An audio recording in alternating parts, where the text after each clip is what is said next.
বস এখন কথা হবে ওয়াদ 2 সিনেমাটা নিয়ে, যেটা আজকে সিনেমা হলে মুক্তি পেয়েছে। কেমন হলো ওয়াদ 2? যদি আপনারা ওয়াদ দেখে থাকেন, সঞ্জয় মিশ্রা, নীনা গুপ্তা মুখ্য চরিত্রে অভিনয় করেছিল। ওয়াদের যে প্লটটা ছিল সেটা অনেকটা সিমিলার ছিল দৃশ্যমের সাথে, এবং ওয়াদ কিন্তু একটা ভালো ছবি। ওয়াদ 2 এর জন্য আমার এক্সপেকটেশন ভালোই ছিল এবং প্রোমোটা বেশ প্রমিসিং ছিল। তো কেমন হলো ওয়াদ 2? গল্পটা যদি একটু করে বলি, তো একটা জেলের মধ্যে একজন কয়েদি, যে চরিত্রটা প্লে করছে এখানে নীনা গুপ্তা, যার সাথে একজনের কথা হয়, সেটা হচ্ছে সঞ্জয় মিশ্রা, যে জেলের একজন কনস্টেবল। এবার এই জেলের মধ্যে একজন কয়েদি রয়েছে, যে কয়েদি ট্রিটমেন্ট পায় না। তার কারণ হচ্ছে তার ওপরে একজন বড় পলিটিশিয়ানের হাত রয়েছে। এবার সে জেলের মধ্যে রয়েছে, কিন্তু জেলের মধ্যে তার খুন হয়ে যাচ্ছে। এর পিছনে কে রয়েছে এবং তার বডিটা কি পাওয়া যাবে? এর থেকে বেশি জানতে হলে আপনাকে নিকটবর্তী সিনেমা হলে কি ছবিটা দেখতে হবে। ছবির পজিটিভ দিক, নেগেটিভ দিক, দেখুন আমাকে যদি এক লাইনে বলতে, আমি বলবো ওয়াদ 2 এটা একটা ভালো ছবি। এই ছবিটা আপনারা দেখুন, আপনাদের ভালো লাগবে। ছবির ফার্স্ট হাফ যেরকমভাবে যায়, জিনিসপত্রগুলো বেশ কমপ্লেক্স ওয়েতে এগোয় এবং আপনাদের ইন্ট্রিগিং মনে হবে। তারপর ছবির মধ্যে কিছু ইস্যুস রয়েছে, বাট ওভারঅলে ওয়াদ 2 এটা কিন্তু একটা ভালো ছবি।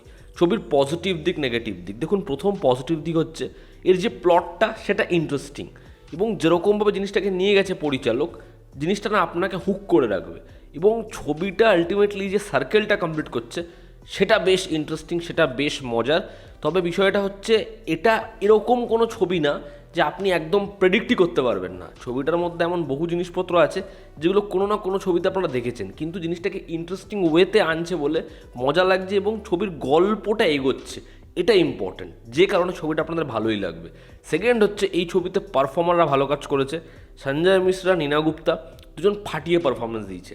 সঞ্জয় গুপ্তা এই বয়সে এরকম ধরনের ক্যারেক্টার প্লে করে এবং এরকম এনার্জির সাথে প্লে করে, আপনাদের ভালো লাগবেই। এবং যখন পার্টিকুলার ওই পুলিশ অফিসারের সাথে ও উইস্কি খাবে, সেই যে জায়গাটা সেটা মজাদার, খুব খুব ভালো কাজ করেছে।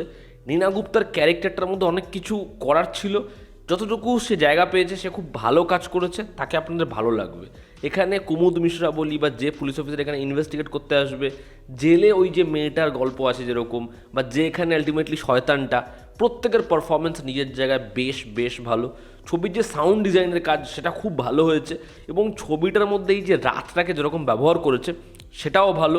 ভিজুয়ালি আগের ছবিটা যেরকম ছিল, এই ছবিটাও ভিজুয়ালি আপনাকে সেম কাইন্ড অফ ট্রিটমেন্ট দেবে। তো ওভারঅল এই ছবিটা আপনি দেখুন, আপনাদের ভালো লাগবে। একটা ইন্টারেস্টিং ইনভেস্টিগেশন এবং ছবির প্লটে যে জিনিসপত্রগুলো আসবে সেগুলো মোটামুটি আপনাকে মজা দেবে। ছবিটা ভালোই লাগবে। এবার যদি ছবির নেগেটিভ দিক বলি, কেন এই ছবিটা একটা দুর্দান্ত ছবি না, দেখুন দৃশ্যম বা দৃশ্যম 2 এর মতো যে ছবি, সেই ছবিগুলো ডিপেন্ড করে রয়েছে ছবির ক্লাইম্যাক্সে। ছবির একদম শেষ 10 মিনিটে যে জিনিসটা হচ্ছে সেটা আপনি ভাবতেই পারছেন না, আপনাকে একদম আনএক্সপেক্টেড কিছু প্রোভাইড করছে, যে কারণেই ওই জিনিসটা ওই লেভেলে হাই দিচ্ছে। বা থুদা রুমে যখন ইন্টারমিশন পয়েন্টে আপনি জানতে পারছেন যে ওর নিজের ছেলে ওটা আপনাকে নেক্সট লেভেল হাই দেবে। এবার এখানে বিষয়টা যেরকমভাবে হচ্ছে, ওয়াদে এটা একটু বেটার ওয়েতে হয়েছিল। ওয়াদ 2 এর ক্ষেত্রে কী হচ্ছে, ও যে জিনিসটা করছে শুধুমাত্র সেটা না, একটা রিজনও রয়েছে। এবার ওই রিজনটাকেও রেখে দিচ্ছে একদম ছবির শেষ ভাগে। এবার যদি রিজনটাকে একদম শুরুতে অডিয়েন্সের চোখের সামনে রেখে দেয়, একদম শুরুতে একটা জিনিস ঘটলো, এবার আপনারা ওই জিনিসটা কেন ঘটলো, কী ঘটলো, কোনো উত্তর পেলেন না, একদম শেষে এসে জিনিসটা কানেক্ট হচ্ছে, তাহলে যে হাইটা দেবে সেটা এই ছবিটা করতে পারে না। তার কারণ ওই কারণটাকেও লুকিয়ে রাখা হয়েছে। যদি কারণটাকে প্রথমে এস্টাবলিশ করে দিত, তাহলে পরে অডিয়েন্সের ক্যালকুলেট করে জিনিসটাকে মার্চ করতে অনেক বেশি সুবিধা হয়, অনেক বেটার ওয়ার্ক করে, যেটা এই ছবির ক্ষেত্রে হয় না। এর মধ্যে কিছু এমন টুইস্ট অ্যান্ড টার্ন রয়েছে, যেই টুইস্ট অ্যান্ড টার্নগুলো আমরা অলরেডি কিছু রিসেন্ট ইয়ার্সে দেখে ফেলেছি। ফলে আপনি যদি এটা আশা করে থাকেন যে ছবির শেষ 5-10 মিনিট একদম আনএক্সপেক্টেড, তাহলে ওই জিনিসটা এই ছবির ক্ষেত্রে হচ্ছে না। খালি চেষ্টাই করা হচ্ছে এটা যে আপনাকে একটা বড় গল্প বলবে, যে গল্পের মধ্যে প্রত্যেক 5-10 মিনিট অন্তর অন্তর কিছু একটা হচ্ছে। এবার ইম্পর্ট্যান্ট নয় সেটা যে টুইস্টটাও সেই লেভেলে আপনার ওয়ার্ক করবে।